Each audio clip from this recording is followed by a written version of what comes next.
Hoje a Câmara virou palco de uma das respostas mais fortes que a direita já ouviu sobre a escala 6 por 1. Enquanto a deputada Júlia Zanatta tentou dizer que trabalhador com mais folga vai acabar fazendo bico, um gari levantou a voz e colocou a realidade na mesa. Quem mantém esse país de pé é o povo trabalhador. E o recado foi direto. Descansar não é privilégio, é dignidade. O discurso emocionou, arrancou aplausos e expôs a desconexão de quem nunca pegou o ônibus lotado às 5 da manhã.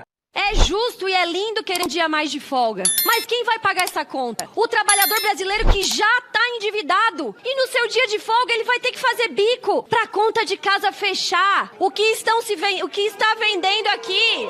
Eu sou gari, trabalho na limpeza urbana há 24 anos. E às vezes quando a gente questiona o trabalho que faz com salário pequeno, algumas pessoas dizem, se tivesse estudado, não era gari. Mas eu quero deixar um recado, se nós não trabalhar, nada funciona nesse país que precisa ser valorizado.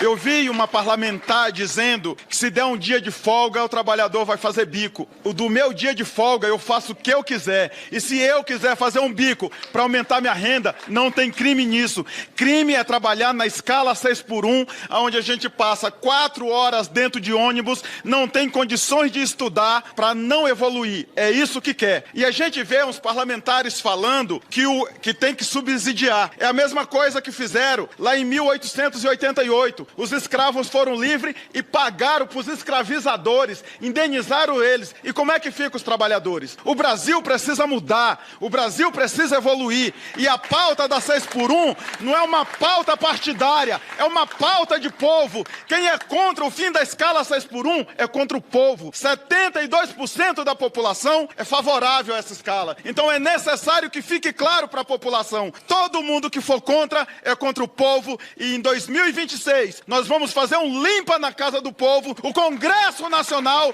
tirar daqui de dentro os inimigos do povo, porque nós não somos dono da casa só para pagar a conta. E nós não vamos nos calar. Na última sexta-feira, nós, os trabalhadores de limpeza urbana, nós paramos 8 capitais no Brasil. E se não votar o nosso projeto no Senado, nós vamos parar o Brasil inteiro, porque o trabalhador é que mantém esse país funcionando. Só queremos respeito e dignidade. Pelo fim da 6 por 1, já sem redução de renda. Muito bem.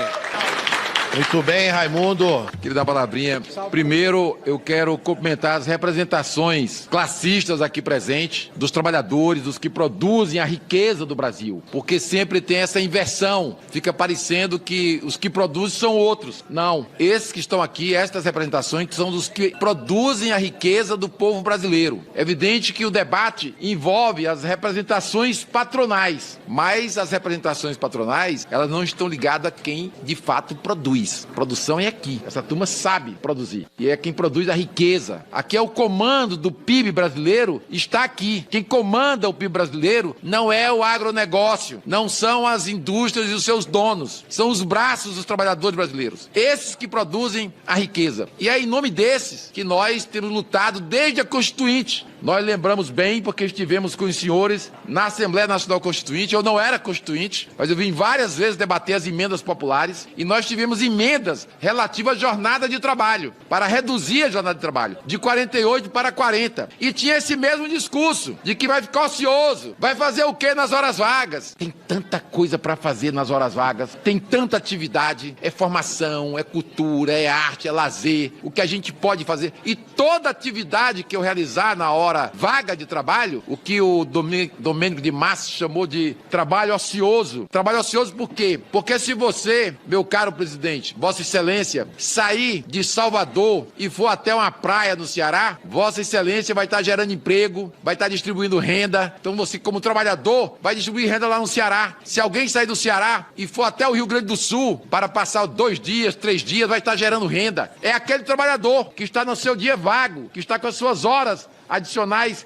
que iam trabalhar, vagas. E ao final da Constituinte, ficamos em 44 horas. Em 95, apresentei a emenda 231, a emenda constitucional 231, que foi aprovada na Comissão de Mérito e foi aprovada na Comissão de Justiça, aprovada na Comissão de Mérito. Paramos na mesa diretora da Câmara dos Deputados, presidida por Michel Temer, que fez uma proposta que foi, na época, inaceitável pelas centrais sindicais e, por isso, ele não colocou em votação a matéria e não colocou para votar porque ia perder. Se ele fosse ganhar a posição dele, ele tinha colocado em votação. Então, ele impediu que a gente conseguisse isso já ali, ainda na primeira década do século XXI, que era o momento exato que a gente tinha maioria, podíamos ganhar, e ele impediu a nossa vitória. Mas a vida é dessa maneira. A emenda volta de outra forma. Volta pelo Reginaldo Lopes, volta pela Érica, volta pela Dayana, volta pelo presidente Lula e volta com o Congresso, que é mais conservador, mas que não tem condições de votar contra essa emenda. Porque há um sentimento no meio do povo, representado pelos senhores que estão aqui das centrais sindicais, dos movimentos sociais, dos garis, que fizeram um forte movimento, que já aprovaram a sua lei aqui, falta aprovar no Senado, e nós devemos votar no Senado. Sempre se argue que nós estamos, ao determinar o piso salarial, criando despesa para os municípios, criando despesas para o Estado.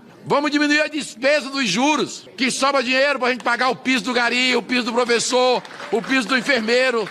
Vai sobrar dinheiro, mas nós não enfrentamos ainda esse problema. E aqui nesse debate, para alertar os senhores, nós estamos com a marcha dos prefeitos. Nós estamos recebendo na Casa, na Câmara, no Senado, o governo federal está recebendo, os prefeitos de todo o país, na maior marcha dos prefeitos da história. Mas me chamou a atenção essa manhã o discurso do presidente da Confederação Nacional dos Municípios, em relação à PEC 6x1, falando que vai impactar os municípios, que vai gerar despesa para os municípios. Também lembremos que quando o Lula fez o piso salário dos professores, disseram que as prefeituras iam quebrar. No meu estado, eu pedi para 184 prefeituras entregarem as chaves da prefeitura para mim. Entrega as chaves, que já que vai quebrar, eu quero pegar todas elas quebradas. Ninguém entregou, foram todos candidatos à reeleição. Por isso, a PEC que está em discussão entre nós aqui neste momento não vai criar nenhum embaraço para nenhuma prefeitura. O que nós vamos garantir é que os trabalhadores tenham condições de descansar um pouquinho mais. Chega dessa jornada, Inácio, nos ajude vou aí. concluir, chega dessa jornada escorrachante que prejudica o trabalhador, prejudica a sua saúde mental, prejudica o dia a dia com a família e prejudica a sua formação. Eu quero mais tempo ocioso para que mais trabalhe e que para a produção da riqueza seja conduzida de maneira ainda mais eficiente. Tem muita inteligência artificial, tem muita tecnologia, tem muita máquina. As máquinas trabalhem. Nós queremos descansar. E a hora é essa que nós estamos. Muito obrigado, um abraço e parabéns a todos que estiveram nessa audiência pública extraordinária. Olha, o que aconteceu nessa audiência sobre o fim da escala 6x1 foi daqueles momentos que escancaram duas visões completamente diferentes de Brasil. De um lado, a deputada Júlia Zanatta repetindo aquele velho discurso de sempre, o medo de dar mais direitos ao trabalhador. Do outro, um gari chamado Raimundo, trabalhador da limpeza urbana há 24 anos, falando com a autoridade de quem vive na pele o peso da exploração. E, sinceramente, foi um atropelo moral. Porque quando a deputada pergunta quem vai pagar essa conta, ela ignora uma coisa básica. Essa conta já está sendo paga há décadas pelo trabalhador brasileiro. É o povo que passa 4 horas dentro de ônibus, trabalha exausto, chega em casa sem energia para estudar, para ficar com a família, para viver. Essa é a verdadeira conta da escala 6x1. E o Raimundo desmontou isso de maneira brilhante. Quando ele diz, no meu dia de folga eu faço o que eu quiser, ele toca num ponto essencial. Trabalhador não é propriedade de patrão. O tempo livre não pode ser tratado como ameaça econômica. Descansar é direito humano. A fala dele ainda expôs uma hipocrisia gigante dessa elite política que vive dizendo que o trabalhador precisa empreender, fazer renda extra, se virar. Mas quando o povo reivindica mais dignidade, aí dizem que vai quebrar a economia. É sempre o mesmo terrorismo econômico usado contra qualquer avanço social. Foi assim com férias, com 13º, com carteira assinada, com salário mínimo. E agora é assim com o fim da 6x1. Sempre dizem que o Brasil vai quebrar, nunca quebra. O que incomoda é trabalhador ter mais dignidade. E o deputado Inácio Arruda lembrou muito bem disso. Quando a jornada caiu de 48 para 44 horas, também disseram que seria o caos. Mentira, o país continuou funcionando. Porque quem move essa economia não é meia dúzia de bilionários sentados em gabinete. Quem move o Brasil é o povo trabalhador. E teve uma frase poderosa ali: as máquinas trabalhem, nós queremos descansar. Isso resume perfeitamente o século XXI. A tecnologia avançou, a produtividade aumentou, mas o trabalhador continua sem tempo para viver. O lucro cresce, mas a qualidade de vida não acompanha. O mais interessante é perceber que essa pauta já ultrapassou partidos. O próprio Raimundo falou: essa não é uma pauta ideológica, é uma pauta do povo. E é verdade. Quem pega ônibus lotado, trabalha em pé o dia inteiro, enfrenta patrão abusivo, sabe exatamente do que ele está falando. No fim das contas, o discurso do Gari fez o que muita gente da política profissional não consegue fazer. Falou a linguagem do povo. Sem enrolação, sem teatro, sem privilégios. Apenas a verdade de quem sustenta esse país todos os dias e cansou de ser tratado como descartável. E talvez seja justamente isso que esteja assustando tanta gente em Brasília.